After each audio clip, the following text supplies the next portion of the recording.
días, bienvenidos a UCI Noticias edición fin de semana. Soy Catherine Donaire, los voy a acompañar en esta hora de información y vamos a comentarles las noticias más destacadas de la semana, pero antes tenemos los titulares.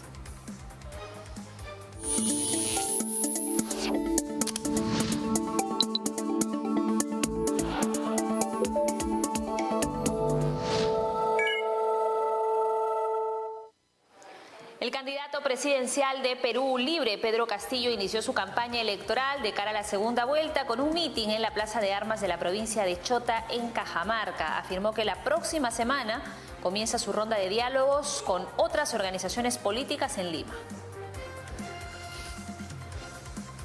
La candidata de Fuerza Popular Keiko Fujimori se reunió con sus simpatizantes en San Juan del Lurigancho. Aseguró que esta será la tercera y última vez que logra su pase a segunda vuelta. También sostuvo que no va a terruquear a ninguna persona en alusión a su competidor Pedro Castillo en la segunda vuelta. La cifra de fallecidos por la COVID-19 sigue en aumento. En la última semana se incrementó en casi 44% el número de muertos, informó la jefa del gabinete, Violeta Bermúdez. El miembro del nuevo equipo técnico convocado para actualizar las cifras de fallecidos por la COVID afirmó que según los últimos registros del SINADEF, más de 800 personas mueren diariamente en el Perú por la enfermedad. De acuerdo a la plataforma de datos abiertos de la COVID-19, los paraderos de buses en la capital son un verdadero peligro. Y es que estos lugares se han convertido en focos de contagio del coronavirus.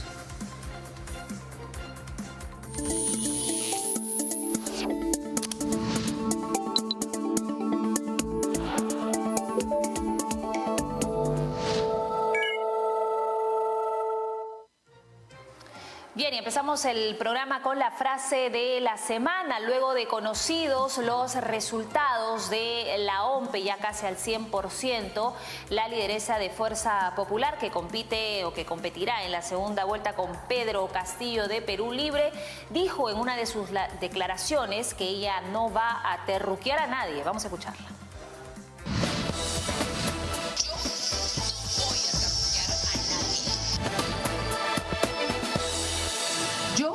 No voy a terruquear a nadie.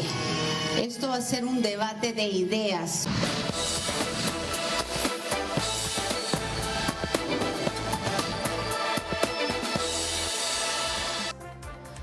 Bueno, y es sabido que a partir del lunes 19 van a empezar a regir nuevas restricciones anunciadas por el gobierno, así que vamos a mostrarle los cuadros para que puedan tenerlo bien claro y luego no se sientan sorprendidos. Bueno, nivel de alerta aplica del 19 al 9 de mayo, justo cae domingo, Día de la Madre, y para los que se encuentran en nivel alto, Loreto, Maynas, Alto Amazonas, Loreto, Mariscal, Ramón Castilla, Requena, Ucayali, Datem del Marañón y Putumayo, las restricciones son las siguientes. Primero, que no se va a poder circular con vehículos particulares. El toque de queda es a las 10 de la noche hasta las 4 de la mañana. El transporte interprovincial sí es libre. Sin embargo, casinos, tragamonedas, gimnasios, cines, a diferencia de Lima, por ejemplo, estos sí pueden operar en el 50%. Artes escénicas en espacios abiertos, 50%. Centros comerciales, tiendas por departamento van a permitir un aforo del 40%. Tiendas de abastecimiento de productos básicos, mercados, supermercados, bodegas, farmacias con aforo limitado, 50% también. Las playas están abiertas, restaurantes y afines, si están en zonas internas, 50%, al aire libre, 60%. Bancos y otras entidades financieras van a recibir hasta un 60% de aforo, templos y lugares de culto hasta 30%, museos, bibliotecas, monumentos arqueológicos, jardines botánicos, zoológicos, etcétera, 50% de aforo. Y actividades en clubes y asociados deportivos, 40%. Esto es para las regiones que se encuentran en el nivel alto de riesgo de contagios. Vamos ahora al muy alto. ¿A quiénes incluye? Aquí la lista es un poco más larga, ¿no? Bastante más larga. Amazonas, Ancash y diferentes provincias en cada uno, que puede usted revisarlos, están apareciendo en la pantalla. Apurímac, Arequipa, Ayacucho, Cajamarca, Cusco, Huancavelica, Huánuco, Ica, Junín, La Libertad, Lambayeque, Lima, Madre de Dios, Moquegua, Pasco, Piura, Puno, San Martín, Tacna, Tumbes y Ucayali. Bueno, aquí las restricciones se sienten un poco más, por ejemplo, casinos y tragamonedas, gimnasios y cines, 20% de aforo solamente, artes escénicas en espacios abiertos, se prohíben eventos masivos, carnavales, fiestas costumbristas, 30%. Tiendas en general, centros comerciales, bodegas, tiendas por departamento, un aforo mínimo del 30% es lo que va a estar permitido a partir del 19. Tiendas de abastecimientos, farmacias, bodegas, supermercados, mercados, hasta un 50% de aforo. Restaurantes y afines en zonas internas con ventanas, donde se permita la circulación del aire, 30% de aforo solamente. Restaurantes y afines al aire libre, 40%, bancos y otras entidades, 50%, templos, lugares de culto, solamente un 20%, bibliotecas, monumentos arqueológicos, centros culturales, galerías, zoológicos, se permite un aforo de 40%.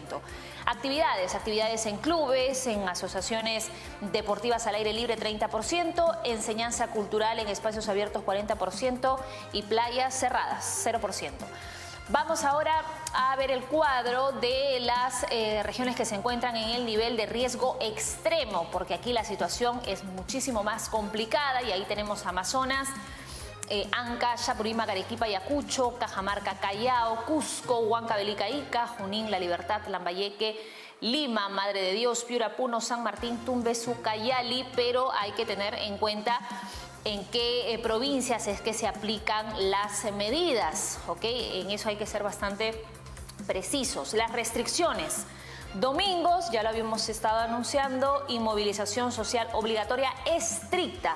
No se puede salir ni hacer deporte, ojo con ello. El toque de queda empieza a las 9 de la noche hasta las 4 de la mañana y el transporte interprovincial terrestre permite un aforo de 50 a 100%. Esto tendría que ser regulado por el MTC.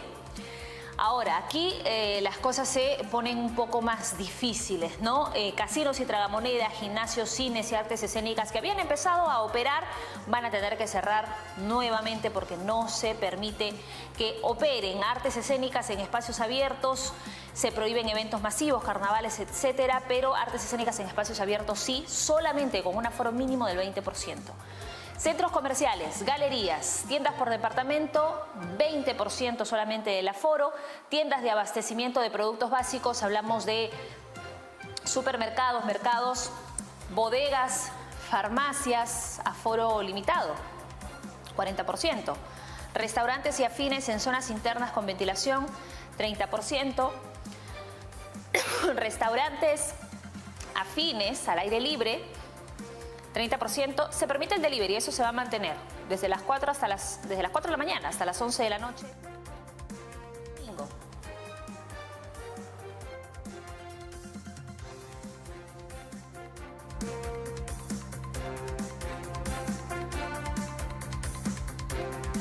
¿Qué va a pasar con los bancos? Con los bancos y otras entidades financieras. Van a seguir operando, pero el control va a ser estricto, no solamente va a ingresar un 40% de aforo. Templos y lugares de culto nuevamente cerrarán sus puertas, 0% de aforo. Bibliotecas, museos, jardines botánicos, zoológicos, 30%. Ojo con las peluquerías, spa, barbería y otros afines van a atender en un 40%, pero previa cita. Enseñanza cultural en espacios abiertos, 20%. Se prohíben las reuniones en espacios abiertos y en espacios cerrados. Atención con esto. Actividades en clubes, asociaciones deportivas, 0%. Playas, 0%. Y los deliveries en farmacias y boticas, 24 horas.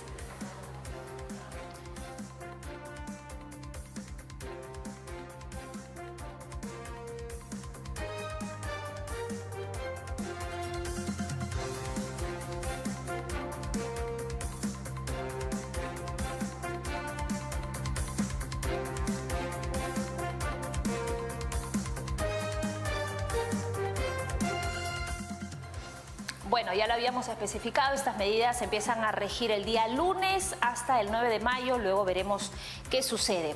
El miembro del nuevo grupo técnico convocado para actualizar la cifra de fallecidos por la COVID ha afirmado que según los últimos registros del SINADEF, más de 800 personas murieron diariamente en el Perú por esta enfermedad. Aseguró que los reportes de fallecidos por el COVID-19 del SINADEF son los más adecuados y precisos para determinar el número de personas que pierden la vida por esta enfermedad. La cifra del SINADEF en este caso no tiene una dependencia en una estrategia de pruebas moleculares, es la que por lo menos voy a discutir bastante, ¿no? Me parece que la manera más adecuada de acuerdo a nuestra coyuntura es saber qué es lo que está pasando. Rayo Burjun, integrante del grupo de trabajo técnico destinado a actualizar el número de personas fallecidas por el coronavirus, explicó que esta fuente no está supeditada al resultado de una prueba de descarte COVID-19 para contabilizar los decesos. Sin embargo, señaló que esta sería la más confiable ante la diferencia de cifras entre el SINADEF y el MINSA. También podemos discutir la manera de cómo se visualiza. No significa que eliges una manera o la otra. O sea, uno puede, al final estamos hablando de tecnología donde puedes crear visualizaciones interactivas, ¿no? Prendes y apagas exactamente las categorías que piensas que son necesarias y te acercas más al número. Lo que no podemos tener son tres veces más y un número mucho más bajo en el otro. Reveló que el SINADEF viene reportando 800 muertos por día, mientras que el registro del MINSA no llega ni a la mitad. La cantidad de muertes diarias de acuerdo al SINADEF está en 813. ¿No? Yo creo que ya existe básicamente una frustración de muchas personas, lo he escuchado, ¿no? Donde dicen, bueno, ¿cómo es posible que solo salgan que son 250, 300 personas? Digo, no, son 813, eran 750 hace un par de meses y se está subiendo, ¿no? El investigador de Open COVID Perú aseveró que el nuevo equipo de trabajo se concentrará en actualizar la cantidad de muertes diarias por el virus. Hacer un análisis exhaustivo del SINADEF y otras variables que existen ahí. En ese sentido, descartó que se enfoquen por ahora en investigar rastreos de casos de contagios. En este caso, también el tiempo que se ha puesto es corto, entonces vamos a ir puntualmente a este problema y créeme que va a haber discusión de los otros puntos también, pero por lo menos este grupo de trabajo está concentrado oficialmente solo para estas cifras.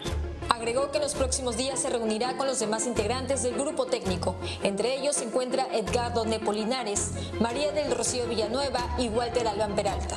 Cabe recordar que la creación de este grupo de trabajo fue anunciado por la jefa del gabinete, Violeta Bermúdez, con la finalidad de tener cifras más precisas sobre el número de muertos y tomar mejores decisiones en base a ellas para contener la pandemia. Bueno, seguimos con más y ahora para hablar de temas médicos que siempre es importante comentarlo, sobre todo si hablamos de lo que podría generar una grave afectación a nuestra salud, como por ejemplo la automedicación. Recordarán ustedes que al inicio de la pandemia, ante un virus desconocido que ni los propios médicos conocían mucho cómo tratarlo, varias personas caímos pues en la automedicación, tratando de aliviar una dolencia, un fastidio a causa del COVID, y esto pues a muchos terminó perjudicándolos más de la cuenta. Vamos a hablar de este tema con la directora médica de Sisol Salud en Chorrillos, la doctora Kelly Otiniano. Doctora Otiniano, buen día, bienvenida. Muy buenos días, Catherine. Gracias por la invitación a tu programa. Es importante este tema. Muchas personas no tienen conocimiento de la importancia de no automedicarse.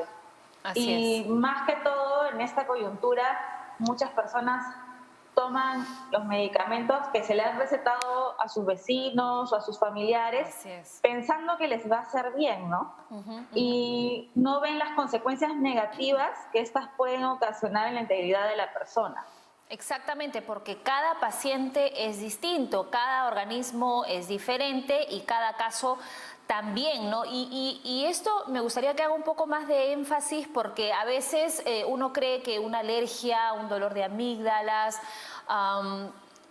en enfermedades que pueda uno tener similar a otra persona cercana, un familiar, un amigo, etcétera, con el medicamento que podamos utilizar nos va a hacer los mismos efectos que la otra persona, pero esto no es así, ¿no? Y ahí volvemos a enfatizar en el tema de la evaluación médica, de la importancia de que el médico, el profesional de la salud, evalúe el cuadro de cada paciente y de acuerdo a ello determine qué le receta.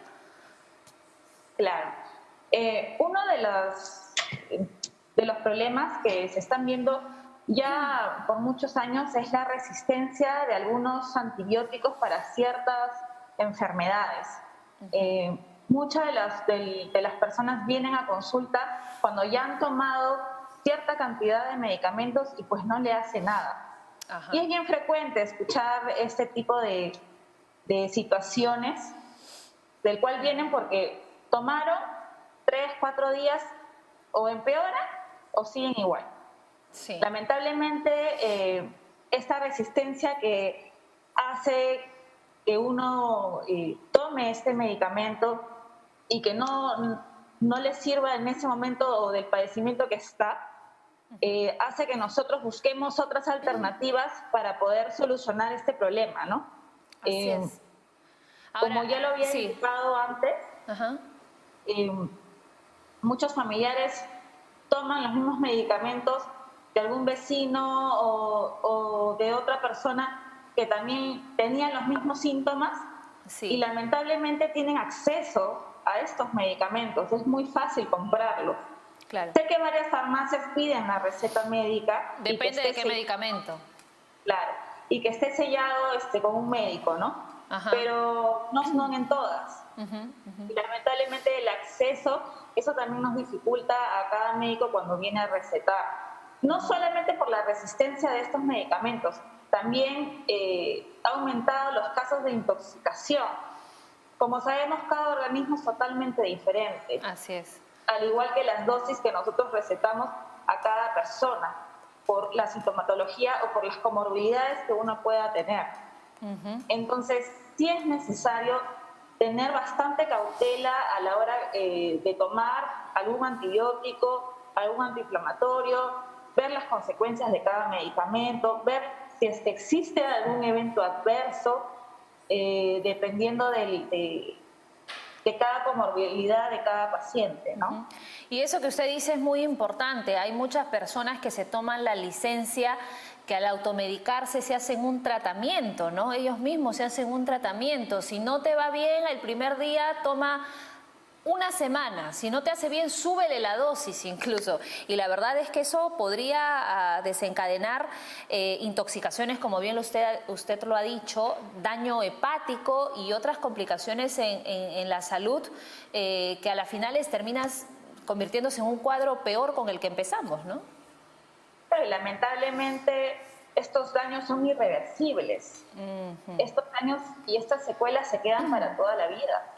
Y eso es lamentable, ¿no? Es lamentable ver de que cuando ya estás con esta intoxicación o ya estás con un daño hepático, un daño renal, no hay manera de cómo revertirlo. Ahora, en el caso, ahí es donde vienen más problemas, ¿no? Sí, así es. Ahora, en el caso del COVID-19, ¿no? Que es una enfermedad viral, a ver, los últimos días he podido ser testigo de muchas personas que nuevamente están volviendo a usar la ivermectina como un tratamiento contra el COVID. Hay quienes lo recomiendan, y hablo de los profesionales de la salud, hay quienes no, hay quienes indican que sí, el profesional de la salud, el médico, tiene que indicar si lo consume o no y en qué dosis, etcétera. Primero, ¿usted recomienda el uso de la ivermectina? Tengo entendido que algunas farmacias piden receta, pero hay otras que no. Eso está bastante claro. Ahora, y si se puede usar ivermectina de acuerdo a lo que determine el médico de la persona, se ha hablado mucho de que esto hace efecto en la primera etapa de la enfermedad. Cuando el cuadro ya se complicó, no pasa nada. A ver, explíquenos. A ver, este virus, esta pandemia que estamos viviendo mundial, es un virus nuevo, está en estudio, sigue en estudio porque están apareciendo nuevas cepas, y así como aparecen nuevas cepas, aparecen nuevos medicamentos para la investigación. Con el tema de la ivermectina, es un debate entre varios médicos. ¿Por qué? Porque no hay nada comprobado. Científicamente no está comprobado que sea exclusivo para el COVID. Porque acuérdense que la ivermectina es un antiparasitario que se utiliza para otro tipo de enfermedad. Ahora, parásitos y virus es totalmente diferente, ¿no? Entonces, sí existe un debate porque hay estudios que demuestran que disminuye la carga viral y hay estudios que dicen que no, que en realidad es relativo, no produce ninguna eficacia con el tema del COVID. Lo que debemos saber es que el COVID es un virus y por lo mismo que es un virus, hay medicamentos que uno lo puede estar tomando y no le va a hacer absolutamente nada porque son medicamentos para bacterias. Claro. Son antibióticos para la parte bacterial. Sabemos que más del 80% la sintomatología es como un resfriado común. Que uno podría confundirlo, ¿no? Exacto, que podría confundirlo. Y que solamente se trata con sintomáticos. ¿Qué quiere decir sintomático? Para la tos, para la mucosidad o para el dolor. Pastillas para eso. No se utilizan antibióticos. ¿Por qué? Por lo mismo que es un virus, entra al cuerpo, hace lo que tiene que hacer en el cuerpo y se va. No produce mayor complicación, que es lo que pasa en la mayoría de personas. Pero existe una cierta población, un cierto porcentaje que sí produce complicaciones. Así como es. Cualquier otro virus. Efectivamente. ¿No? Dependiendo de la comorbilidad, dependiendo de la edad, dependiendo de muchos factores. ¿No? Entonces, eso ya hay otro tratamiento para este tipo de personas. Es totalmente diferente a lo que cualquier persona pueda tomar cuando son resfriados leves o COVID leves, como le decimos ahora, ¿no? Claro, porque han aparecido casos, por ejemplo, de personas que asociaban los síntomas que tenían con una leve gripe y de pronto apareció una complicación mucho más severa, como por ejemplo la falta de respiración, y cuando van por fin al médico a chequearse, resulta que tienen un pulmón comprometido, por ejemplo, y han estado automedicándose con medicinas para la gripe, cuando esto poco nada ha hecho, y hubiese sido bueno que desde un principio se acuda al profesional de la salud y detectarlo a tiempo, ¿no? Eso evitaría pues complicaciones en los pulmones, y de estos casos hay muchos. Hay bastantes, Katherine. En la atención que nosotros tenemos, vemos bastantes casos, y siempre nosotros como personal de salud, como médicos, tenemos el deber de educar a los pacientes que vienen a la consulta. Nosotros no nos podemos cansar en la difusión y en la buena información que debemos de transmitir. Cada sintomatología que uno tenga, cada presentación, ya sea mínima, tienen que acudir al médico. Porque a veces dicen, no, se me va a pasar. Que la mayoría piensa así, se me va a pasar, voy a tomar esto y se me pasa. Pero ¿y si no te pasa? Si se te complica. Sí, no hay que estar tan confiados. Exacto, es mejor acudir desde una primera instancia para poder hacer lo mejor que se pueda, ¿no? Para tener un buen diagnóstico y un buen tratamiento para ello. Así es, doctora Tiniano. Muchísimas gracias por haber estado con nosotros, por habernos dado esas importantes y necesarias recomendaciones. Así que no a la automedicación, siempre la primera opción tiene que ser consultar con un médico, y a partir de ello, si es COVID, saber cómo tratarlo, o si es cualquier otra enfermedad también, por supuesto, saber cómo tratarlo. No automedicarse, porque esto podría ser mucho más dañino. Gracias, doctora Tiniano, que tenga buen día. Muchas gracias, Katherine, igualmente. Hasta la próxima. Bueno, hacemos la primera pausa de esta hora. Regresamos.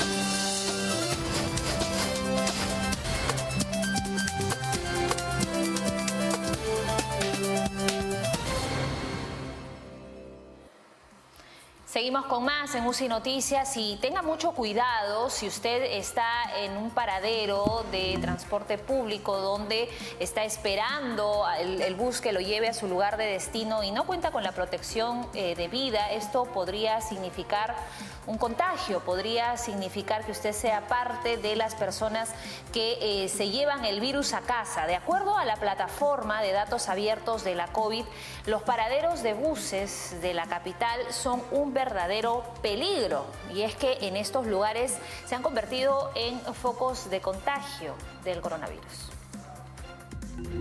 Son puntos necesarios para que peruanos puedan trasladarse. Son lugares de aglomeración que en los últimos días se han convertido en focos de contagio del coronavirus. Ciertamente los paraderos y también el medio de transporte que tenemos en nuestro país se han convertido en la fuente de una gran cantidad de nuevos infectados que hacen que esta meseta de la segunda ola sea una meseta prolongada. Ahora, el simple hecho de esperar tu medio de transporte se ha convertido en sinónimo de contraer la COVID-19. De acuerdo a un estudio de la plataforma gubernamental Datos Abiertos COVID-19, son 19 los paraderos en la capital cuyas inmediaciones exponen potencialmente a contagiarse. Por ello, junto al experto en salud pública Marco Almerí, fuimos hasta uno de ellos, ubicado en el cruce de las avenidas Morales Duárez con Fawcett. Ahí viene un combi, está justo el cobrador, la mascarilla abajo, ¿no?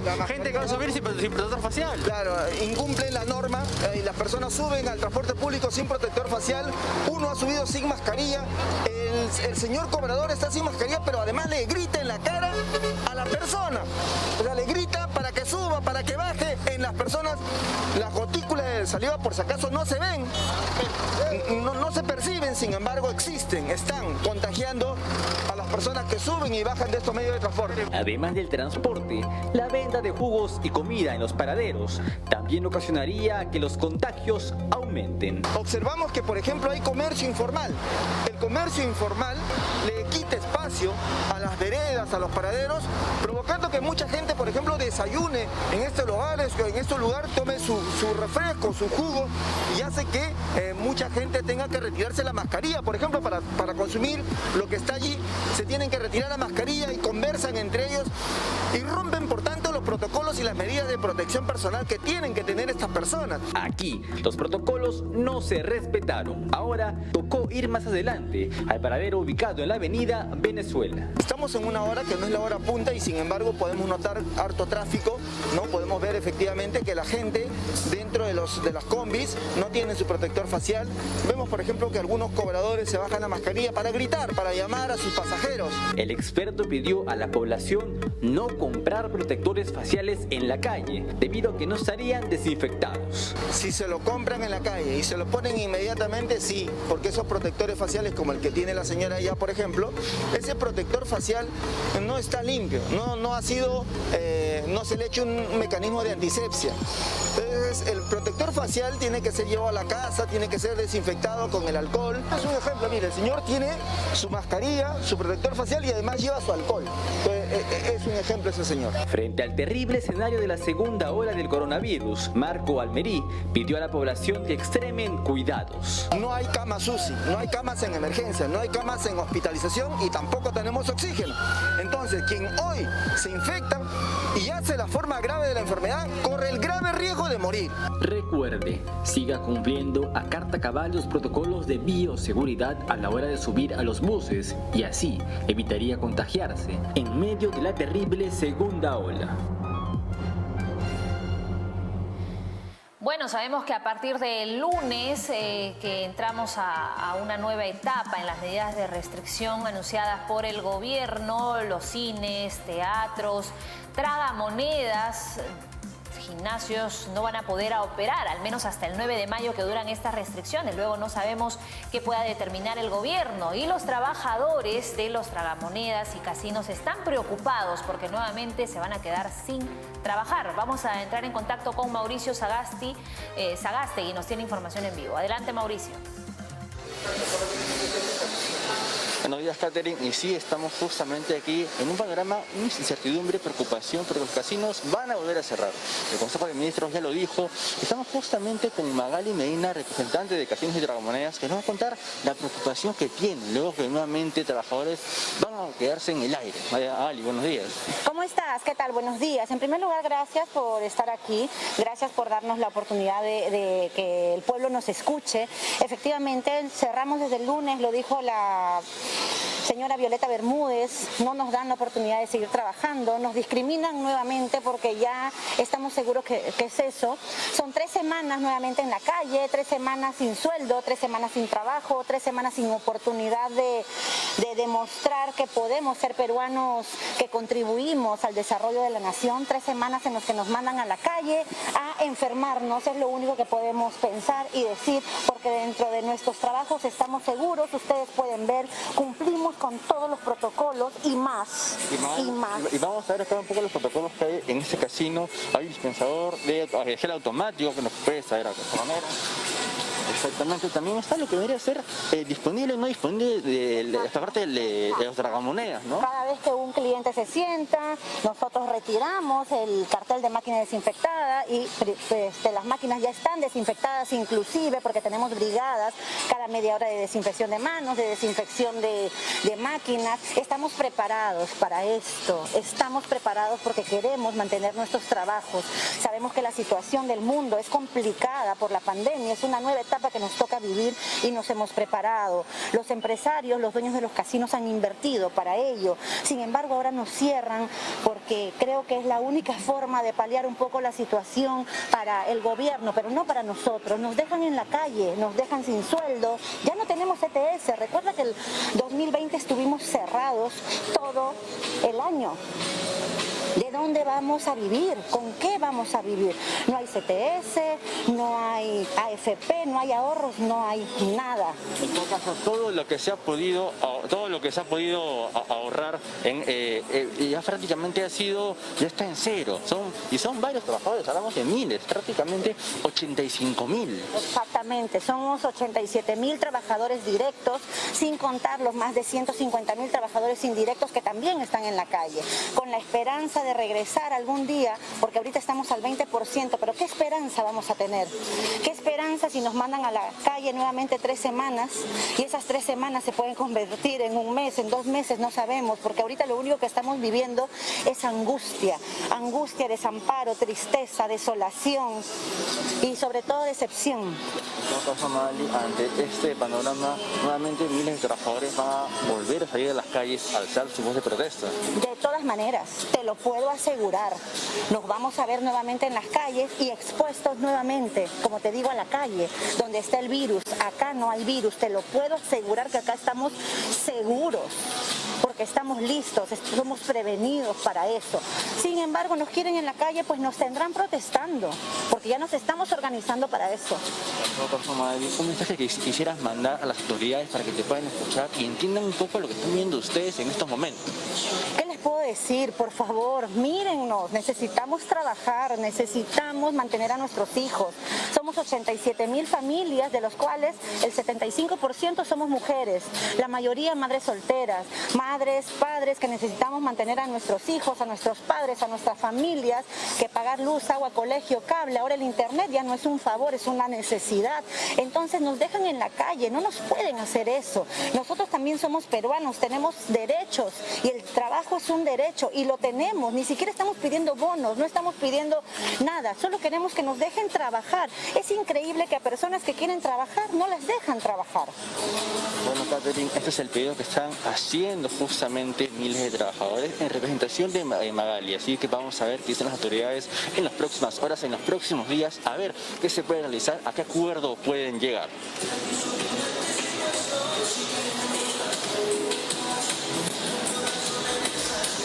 Gracias a Mauricio Sagástegui por la información y ahora vamos a escuchar al doctor Enrique Noriega. Él es médico especialista de la clínica Concebir y él nos va a hablar de la importancia del tabaco y la relevancia que tienen los tratamientos de reproducción asistida.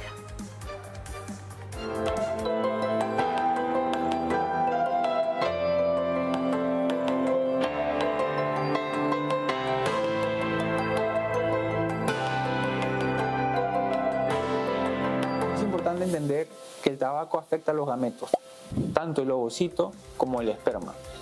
afecta el ovocito en cantidad y en calidad, y el esperma de igual manera en cantidad y en calidad. Motivo por el cual a la hora que si es que estos gametos pudiesen juntarse darían un embrión también de baja calidad, por último tener dificultades para formar un embrión. Motivo por el cual podemos decir que el tabaco afecta directamente la fertilidad. Entonces es bueno recordar que el tabaco afecta la reproducción asistida, porque a la hora que yo hago un ciclo de estimulación ovárica voy a requerir más dosis, motivo por el cual también el costo puede aumentar porque requiero más hormonas, y no solo eso, sino que a la hora que yo hago una transferencia embrionaria también va a haber una menor tasa de implantación, motivo por el cual va a haber menor probabilidad de embarazo. Entonces podemos concluir que el tabaco definitivamente afecta a las técnicas de reproducción asistida. Es importante mencionar que el tabaco no solo va a tener problemas en el momento de buscar un embarazo, sino que a la hora de tener el embarazo puede traer ciertas complicaciones obstétricas, ya sea aumento de tasa de aborto, malformaciones fetales, ¿no? Por eso siempre es bueno dejar el tabaco durante el embarazo.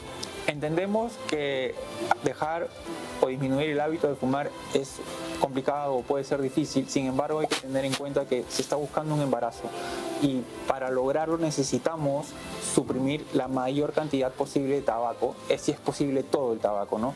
No solo por el posible embarazo, sino también que si es que se logra el embarazo para que el bebé nazca sin ninguna malformación. Bueno, espero la información haya sido de utilidad. Cualquier duda que tengan respecto al tema o sobre cualquier tratamiento que ofrecemos, no duden en comunicarse con nosotros. Gracias, hasta la próxima.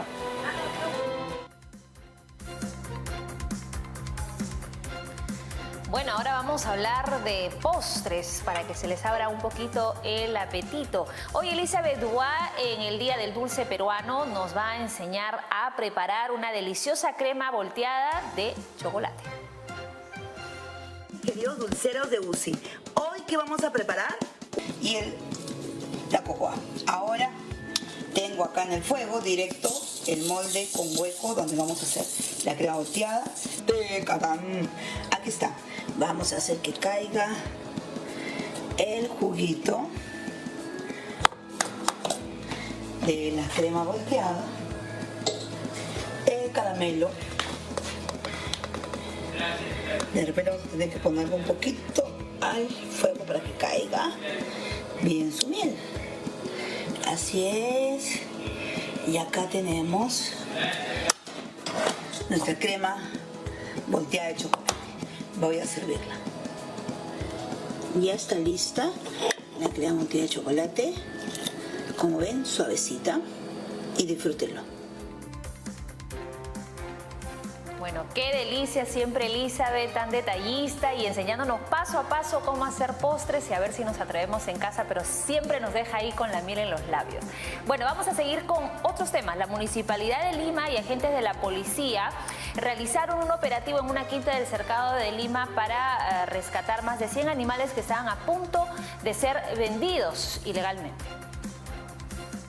Estos animalitos fueron rescatados de personas inescrupulosas que en los próximos días los iban a vender. La señora indica que este predio ha sido vendido. Los fiscalizadores y agentes policiales intervinieron en un inmueble ubicado en el Jirón Puno 560, donde se descubrió que había una gran cantidad de aves, conejos y tortugas que se encontraban hacinados. En el operativo se rescataron a más de 100 animales que iban a ser vendidos ilegalmente. Todos estos animales fueron decomisados por el personal del Departamento de Investigación Criminal de Cercado y trasladados a la sede policial, donde fueron evaluados por el personal veterinario. La dueña del inmueble fue sancionada con multas que ascienden a casi 10.000 soles por comercializar con especímenes de fauna silvestre que no tienen origen legal en ambientes no autorizados, vulnerar los derechos de los animales y no mantener limpio y libre de mal olor el lugar donde estos se encontraban. Además, los efectivos policiales detuvieron a 5 personas que se opusieron al decomiso, insultando y agrediendo al personal policial y municipal. La Municipalidad de Lima ha dispuesto una vigilancia permanente en el Cercado Central y Mesa Redonda, a cargo del personal táctico de fiscalización, con la finalidad de evitar el comercio informal de animales.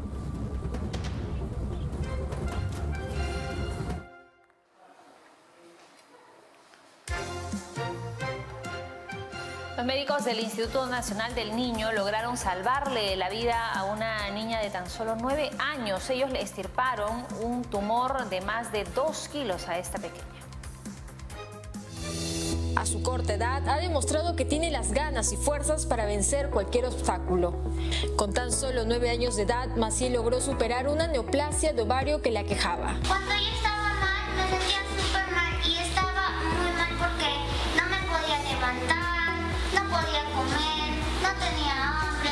Todos esos síntomas quedaron en el olvido tras recibir un diagnóstico y tratamiento oportuno, el cual concluyó con una cirugía de alto riesgo y sesiones de quimioterapias. Me empecé a levantar y podía sentarme mejor, podía correr, podía caminar, podía bailar. Y eso gracias a todos los doctores, enfermeras técnicas. En agosto del año pasado, Maciel llegó al hospital con un tumor gigante de 30 centímetros y con un peso de 2,5 kilos, compatible con un tumor mixto compuesto por un teroma inmaduro en 10%, es decir, un tumor maligno, y un teroma maduro en 90%, que corresponde a un tumor benigno. Gracias al equipo multidisciplinario del Instituto Nacional de Salud del Niño en San Borja, se pudo intervenir a tiempo la enfermedad de Maciel. Con una gran tumoración, más o menos aproximadamente de 30 centímetros, y se hizo el abordaje vía la aparatomía exploratoria, se retiró el tumor, se realizó un estadiaje y bien, pues la paciente ha mejorado y está evolucionando adecuadamente, está muy bien. El señor José Alvarado, padre de la menor, quedó muy agradecido con la atención brindada a su pequeña hija, que hoy goza de buena salud. Nos recomendaron buscar acá, venir al instituto, porque es donde están todos los mejores médicos, en verdad. Entonces acá la intervinieron, hicieron sus análisis, quimioterapias, todo, y mi niña salió muy bien de acá. En febrero, la pequeña participó en la campaña Los Sueños También Curan, en el cual se incentiva la donación de plaquetas. Invito a todos los artistas a que vengan a donar plaquetas y sangres a todos los niños, porque lo necesitan mucho. Maciel sueña con ser de grande un artista y ahora totalmente curada no va a parar hasta conseguirlo. Lamentablemente estamos en la peor etapa de la pandemia. Incluso hemos superado la cifra de muertes y fallecidos comparados con la primera ola. Así que atención a la siguiente nota para que conozca cuáles son las nuevas medidas que ha dictado el gobierno, que van a empezar a partir del 19 de este mes hasta el 9 de mayo. El coronavirus no da tregua y obliga al gobierno a tomar nuevas medidas para contener la pandemia. Nosotros estamos observando es un giro de la pandemia en general, por varios aspectos. El primero es el que tú has señalado. La segunda ola ha resultado ser mucho más grande, más violenta, han fallecido muchas más personas que lo que fue la primera ola. Son 41 regiones que retornarán al nivel de alerta extremo a causa del aumento desbordado de contagios y fallecidos por el COVID-19. Estas provincias volverán a tener la restricción de inmovilización social de lunes a sábado de 9 de la noche a 4 de la mañana y los domingos las 24 horas. Sin embargo, el exministro Zamora consideró que no se puede acatar con totalidad esta medida por la necesidad que tiene la población. Si nosotros nos restringimos a la teoría clásica, nosotros deberíamos tener un confinamiento absoluto. Pero debido a que tenemos 5 millones de personas que han entrado en pobreza y pobreza extrema, cerca de 1 millón de personas que han perdido el empleo, y por las condiciones en las que vive la mayor parte de nuestra población, es muy difícil que tengamos una cuarentena estricta tal y como la necesitamos. Nuevamente cierran sus puertas los casinos y tragamonedas, gimnasios, cines y artes escénicas. Solo esta última puede realizarse en espacios abiertos con un aforo del 20%. Yo creo que el gobierno se ve obligado a tomar medidas de cuarentena en aquellos espacios que la sociedad se lo permite. Las noches, los fines de semana, los lugares de juego, de gimnasios, algunos restaurantes, pero la vida cotidiana de la venta de la camiseta, el restaurante, ¿no? Incluso el restaurante informal y otras actividades económicas, el banco, la farmacia, el centro comercial, no pueden ser detenidos porque generan mucho trabajo, aunque sea informal, y la gente también fallece, no solo por COVID, fallece por otras enfermedades y también por hambre, ¿no? De igual manera, los centros comerciales, galerías y conglomerados tienen permitido un 20% de aforo. mientras que en las tiendas de abastecimiento de productos básicos como supermercados, mercados, bodegas y farmacias tienen un aforo limitado del 40%. Los restaurantes y afines en zonas internas con ventilación podrán operar en un 30% y está permitido el delivery de 4 de la mañana a 11 de la noche de lunes a domingo. Asimismo, Zamora Mesías sostuvo que con estas restricciones estamos retrocediendo a las fases anteriores de la pandemia. Hemos regresado a la fase 3 o fase 2 de lo que era la fase de apertura económica en la primera ola. Pero no podemos volver a la fase 1, por ejemplo, donde solamente teníamos agroexportación, algo de minería y algunos servicios básicos funcionando. Hoy día no se puede regresar a esa etapa. En tanto, en las regiones con nivel de alerta muy alto, la inmovilización social también es de lunes a domingo de 9 de la noche a 4 de la mañana. En las zonas de nivel de alerta alto es de 10 de la noche a 4 de la mañana, pero queda prohibido el tránsito de vehículos particulares los domingos todo el día en estos dos niveles. Los casinos y tragamonedas, gimnasios y artes escénicas se reduce el aforo a un 20% en las provincias con nivel de riesgo muy alto, mientras que en el nivel alto un 30%. Tiendas en general como centros comerciales tienen un aforo del 30% en el nivel de alerta muy alto y un 40% en el nivel de alerta alto. Cabe resaltar que en estos establecimientos deben cerrar 2 horas antes del inicio de la inmovilización social. Tiendas de abastecimiento de productos básicos como supermercados, mercados, bodegas y farmacias cuentan con un 50% de aforo en el nivel de alerta muy alto y un 50% en el nivel de alerta alto. Los restaurantes tienen permitido un 30% en zonas internas con ventilación y 40% al aire libre. En el nivel de alerta alto, un 50 y 60% de aforo. En relación al transporte interprovincial terrestre, este volverá con un aforo de 50 al 100%, regulado por el Ministerio de Transportes y Comunicaciones, en el nivel de alerta extrema y muy alto, mientras que en el nivel alto está permitido libremente. El exministro de Salud sostuvo que estas medidas son insuficientes para contener la propagación del virus. Hay algunas otras medidas que sí me llaman la atención que no están siendo tomadas. Por ejemplo, el uso obligatorio de la doble mascarilla. Entonces, si vamos a salir, es mejor que salgamos cada vez más cuidados. Solo depende de nosotros protegernos y hacer respetar las medidas sanitarias para que cada día las cifras vayan en descenso. La jefa del gabinete, Violeta Bermúdez, dio mayores detalles del nuevo plan de vacunación contra la COVID-19. También explicó que los adultos mayores que no puedan acudir en la fecha programada para su vacunación no van a perder la oportunidad de ser inmunizados. Por otro lado, dijo que los extranjeros en situación irregular también serán vacunados. En 2 semanas se espera inmunizar a todos los adultos mayores de 80 años de Lima y Callao. El proceso de vacunación continúa de acuerdo a la cantidad de dosis que ingresan al país. El ritmo en principio era inocular en paralelo a los agentes policiales, Fuerzas Armadas y personas mayores de 80 años, de acuerdo a la zona que residen. Ahora la estrategia cambiará. Se pondrá en marcha la vacunación territorial. Como van llegando de manera progresiva, vamos a ir combinando territorio, edad y disponibilidad de vacunas. La presidenta del Consejo de Ministros, Violeta Bermúdez, resaltó que se ha decidido juntar a todos los vacunadores del MINSA en salud, clínicas privadas, para que trabajen de manera conjunta. En un inicio se coordinará con los gobiernos regionales que tienen cadena de frío suficiente, en vista que por ahora se está usando la vacuna de Pfizer. Esperamos que hacia finales de mes o comienzos de mayo empiecen a llegar las vacunas de AstraZeneca, que ya nos van a permitir llegar a todo el territorio nacional. ¿Qué sucede con los beneficiados que no puedan acercarse a los vacunatorios en la fecha prevista? Ellos no perderán sus dosis. Violeta Bermúdez explicó que podrán acercarse en otro momento, pues es posible que hayan casos de pacientes con COVID-19 que estén en un proceso de recuperación. No puede ser vacunada inmediatamente. En el momento que se recupere, así estemos vacunando a los mayores de 70, puede acudir a un centro de vacunación y vacunarse. Tampoco se quedarán sin vacuna los adultos mayores que viven en provincia y están en la casa de un familiar en Lima o Callao. Sin la necesidad de haberse registrado previamente, ellos podrán acercarse a un vacunatorio siempre y cuando esté disponible en el distrito. Los de 70 a 79 años también estarían ingresando en el proceso de vacunación desde la primera semana de mayo. Ellos son alrededor de 1 millón.